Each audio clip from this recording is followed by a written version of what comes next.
pane munhu aita reach out kuna Tatelicious kuti aburitse bhebi remukuru wenyika kuri kunzi ava ndo vanonzi Emily Madzana vari kudanana naPresident Mnangagwa uye Mai Auxilia vanyanya kurwadziwa nenyaya iyi. Welcome back to your channel. Please don't forget to like and subscribe. Please do not shoot the messenger. Tiri kungosvitsa sezvazvarewa hanzi. Ladies and gentlemen, I give you Bishora president vedu vaMnangagwa. Uyu anonzi Emily Madzana, zita rake rebasa anonzi Mai Guma repa social media anonzi Magumbo wenyasha. Saka hanzi atambudza first lady vedu todiko senyika neBishora tambudza amai chimbonyutora Emily we wakadyise mukuru wenyika timurutsise Demet. So ndiye musikana tingati ambuya vari kunzi vari kumbodai ya pakaipa. So anyora iye Tatelicious akati handina kumborambidza president vedu kuita zvechibhishu saka ndogotyei. Ndangoti munhu kana wasarudzwa nemukuru wenyika kuti uve umwe wavo itawa hana kane. Mai Guma hamusi kurespecta first lady. Zivaiwo nzvimbo yenyu zvimwe zvese tazviramba. Chero kana waneta napresident weEmily tinovatsvagira umwe. Iwewe ziva nzvimbo yako.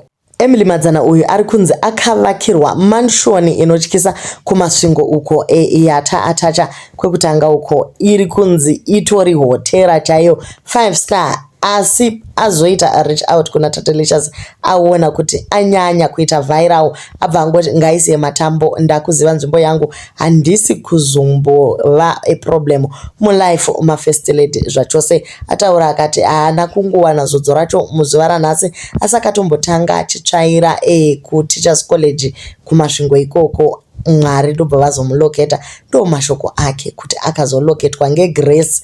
iGrace iri hatizivi.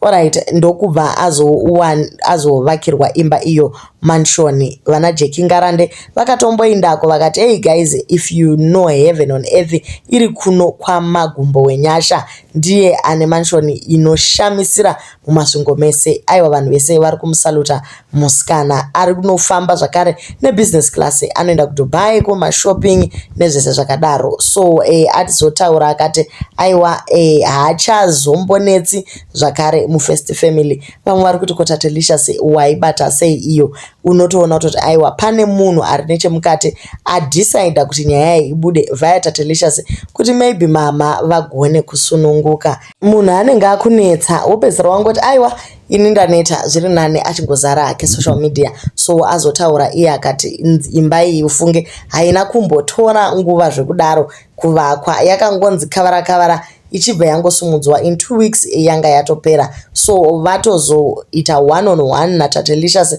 vachimudza zvakadzika zviri pasi pemoyo wavo.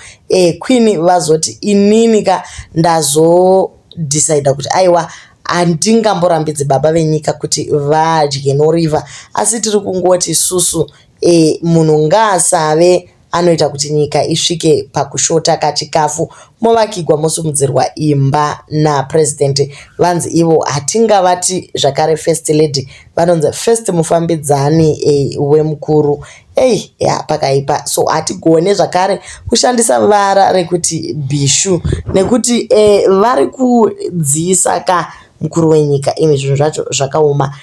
Ndo zviri mumastreets guys. Comment section yese hapana angataura panyaya yakadai. Vanhu vangoperawo simba nazvo vakati Queen nyaya dzamataura idzi dziri out of our league. Chero kuti tikomente tinonzwa kuzeza zvikuru.